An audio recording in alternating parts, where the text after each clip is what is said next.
Ang saya-saya ng team natin ngayon kasi pupuntahan naman natin uli yung dalawang matatanda kasi nakabili na tayo ng dalawang papag sa kanila.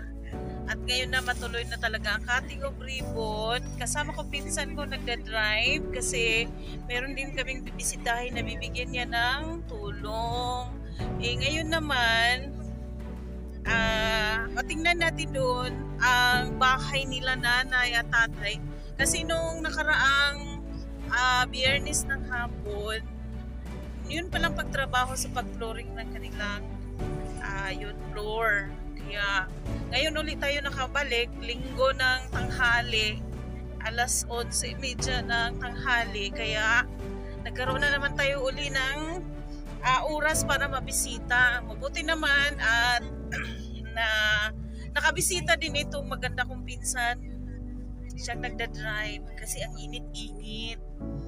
Ngayon, samahan ninyo kami sa aming pagbablog at pagpunta kila nanay. Makita natin left. Makita natin ang kanilang munting tahanan na tapos na. Lika, samahan nyo kami.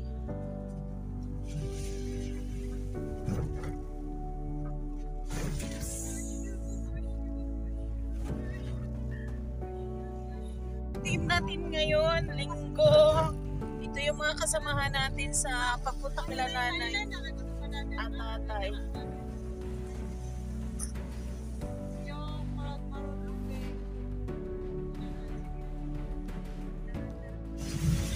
Kaya na kumao na to. Diretso pa. Malayo-layo ka pa. Liling ka. Kami lang mag-signal ha. Let's enjoy the ride. May purpose tayo ngayon na matutulungan natin. Hindi lang yung sarili natin ang laging iniisip, kundi isipin din natin yung mga tao na kailangan. Kasi ang sabi nga, ang presensya ng Panginoon nasa mga taong nangangailangan. Sana lagi ninyong kaming antabayanan sa bawat upload namin. Ang hindi pag-skip ng ads, isang malaking tulong na yun sa mga taong bibisitahin namin. Shout out nga pala sa aking pinsan na nagbibigay goods sa bibisitahin namin ngayong linggong ito. Kung medyo layo-layo siguro sila nanay tatay, na mahirapan kami magpapatayo ng nila, ng munting tahanan. Kasi sa liit ng budget, ayun. Tapos may kapitbahay sila na tulong ka agad. Yung sinabi na, kailan pa ba naman tutulungan, yung wala na. Yun ang tamang prinsipyo ng tao na handang tumulong.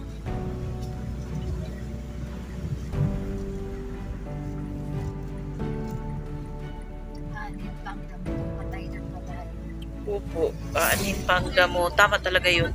Anin pang damo kung patay na ang kabayo.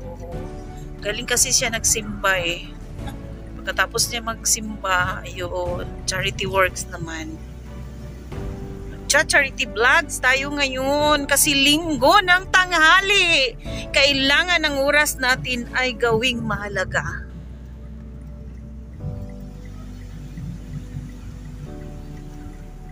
Noon daw, Timay, sabi ni Miriam, na-wish talaga niya makasakay lagi ng motorbike. Dito sa Masbate, ayun, nasakay siya ng bike. Kahit saan-saan pupunta si ate, sinasakay talaga siya, binaback-ride. Sabi niya, nagsawa tuloy ako sa kakasakay ng motor. Kaya ngayon, ano Miyam?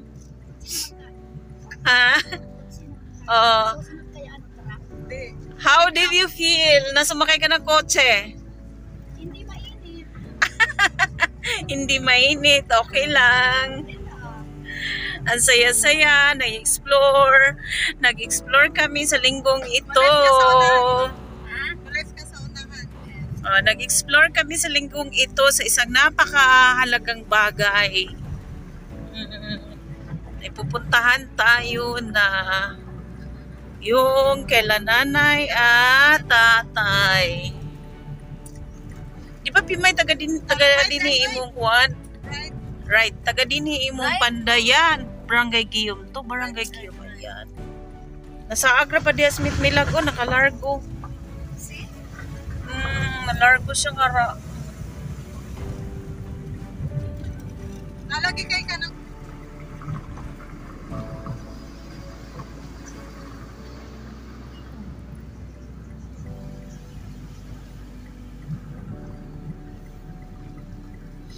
shout out kay Froggy ng Cebu City na siya ang nagpapa-flooring sa bahay nila nanay, nagbibigay cash kaya i-flooring yung kanilang bahay, yung floor nila at yung sobra idinagdag namin na pambili ng papag sa dalawang matanda.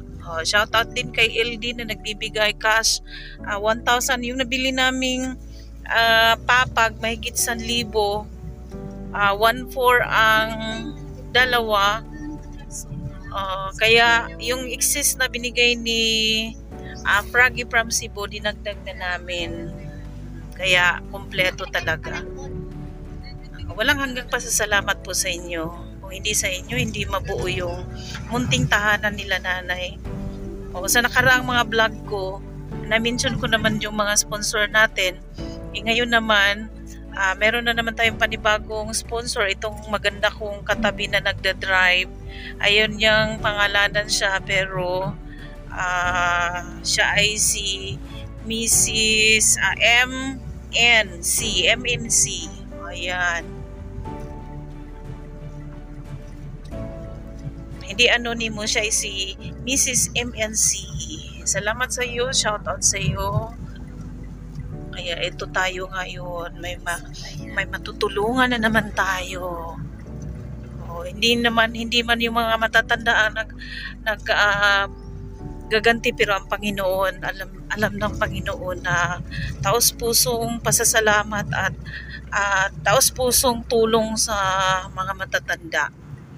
Sana gabayan kayo ni Lord sa iyong araw-araw na pamumuhay at bibigyan ng kalakasan para hindi lang dito magtatapos ang ating adikain sa ating vlog. Hindi lang dito matatapos bawat blessings natin na matanggap. May share din tayo sa mga taong nangangailangan ng tulong natin. Kaya God bless sa iyo. O diba, tingnan niyo ang dinaanan namin. Daming mga kahoy, napaka-presko. Masusurpresa talaga yun sila nanay, tatay, kung sinong dumating. Kasi hindi nila alam na babalik kami ngayon. Yung ulam, ate. Kanino yung ulam? Siyempre ito. Dala mo? Kanino yung kila nanay? Kila nanay. Hatiin natin. Marami kasi yan. Para may pang ulam sila. Malapit na tayo, Pimay.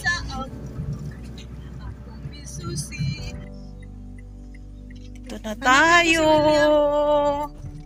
Ano natin dyan sa tabi. Hanapin ko si William na. Sige, hanapin mo para maano yung...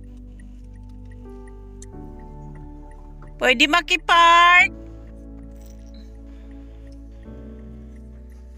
Ayan, salamat. Nandito na tayo.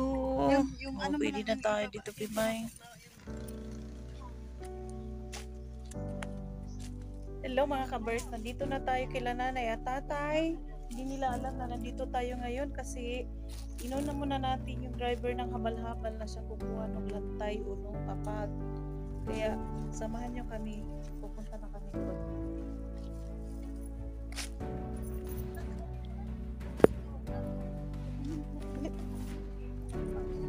Nay! Naanapod me! Kanina pa mi diri, abi na mo nagsimba mo. Aw, mau ba? Udali. Sige. Ay, tay, mahulog. my goodness. Kaluyo mo, kakit ko. Ah, wala. Nalargo ni. Temba kay maarap ko gani mo. Amo ba? Dali ko ma.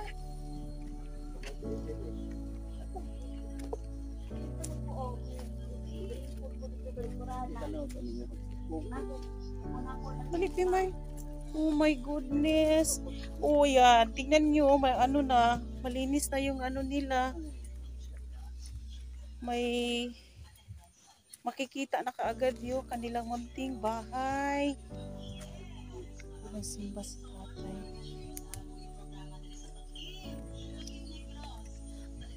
Yun ang libangan ni nanay habang naghagos ng walis tingting. Nakikinig siya ng kanyang radyo. Pinsan kong maganda. May kasama ako, tay.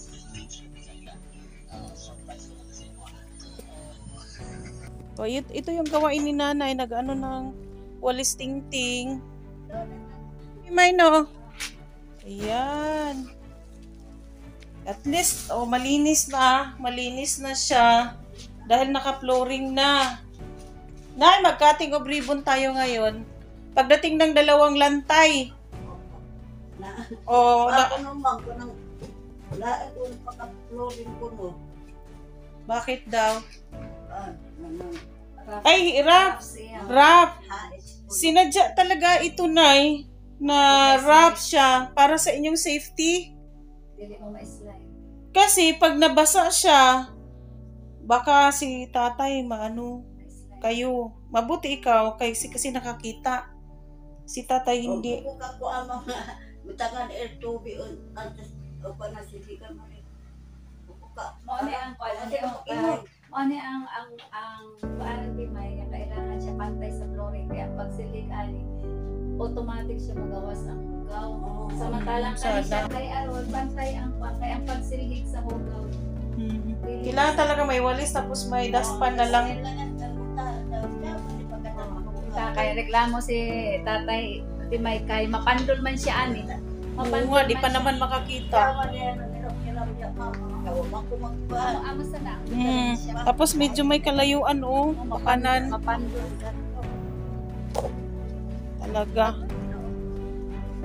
Talaga. Yung lantay pakuha pa natin kay kay William. Papakuha pa. Di ba hayahay diri Pimay? Diri Pimay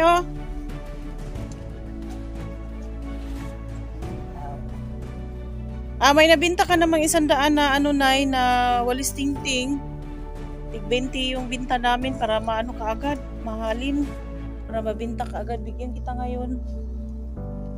Bigyan kita ngayon ng ano mo. So, halimbawa Nay, kung magkaroon pa tayo ng sponsor, mapaangat yung ano niyo, flooring. Oo.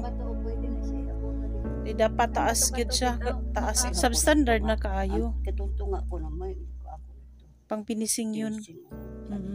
Pero ako talaga instruct ko talaga na na hindi smooth. Manggod na kung i-smooth siya kay modangog manggod na halimbawa nag-inom mo tubig unya pag inom niyo tubig na ay nawasak sa inyo so once may tubig o smooth ang atong flooring ma-slide mo sana mayandak pa na kailangan nila. Yun talaga. Pero ang nakakuan lang kay naani mauni makapapantol kay. Pwede raman ni siya katingon. I-cutting na lang Timay no. Pero inanato siya cutting pa dili ay kanang photo ni pa kay nakapahulog man siya. I-guide lang si tatay pag pag ma-memorize na ni tatay na yun. Elevated pa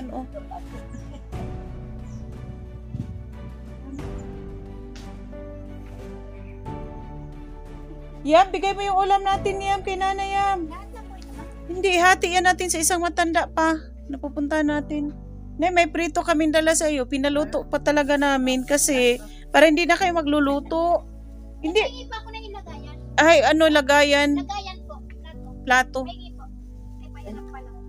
Tapos, magkano ba yun na ano mo to, nabinta mo sa walis? Naibigay ko na yung 100. 100 na lang. O, pahingin na 100 niya. Bigay ko kay nanay. Pagdating ng 2 lantay, ilipat na natin si tata at nanay sa sa kanilang tahanan, bagong bahay. Ay, si ate sana hawak nito. Kakaiba kasi, lagi ako na lang hawak. Sila ang naghatag, nagbigay ng haligid saka baras. Oo. Si Milagros naman, yun ang ng 6 na ply na scene. Kaya nabuo talaga ito. O, may ulam ka na, Nay.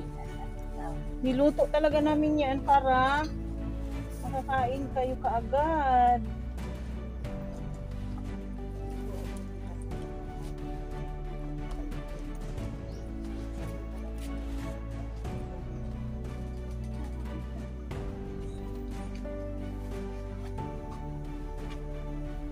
O, daray mo 100 sa halin sa tukok.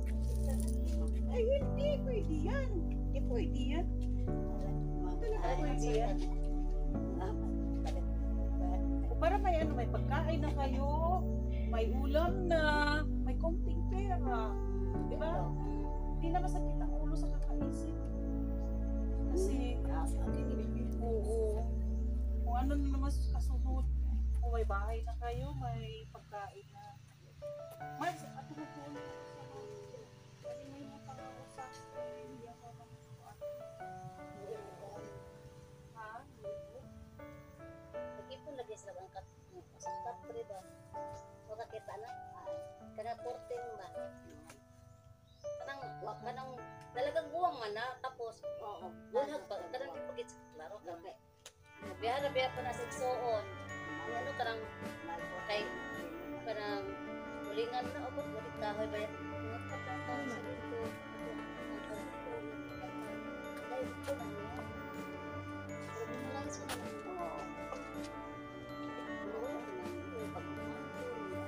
anak naman ita si Francis so hindi ko na pinasitsura nila Ay, lalaki na lang. Oo, yan sa obat ka ng dalagang buwang na bulang mamuta. Yan, balikan naman pa ng taon siya. Wala di mga kapital, asang kaldero dito, init ba, may subang kanon. Hindi na di kanon. Magluwas dito. Masaka ko siya na likihan ka ng mga Layo siya. naraman na sa abigyan. Layo ni noon. Naraman na. Katukong, di ba? So, na mo sakyan na dito sa Loves Club yan, Robert. Ah.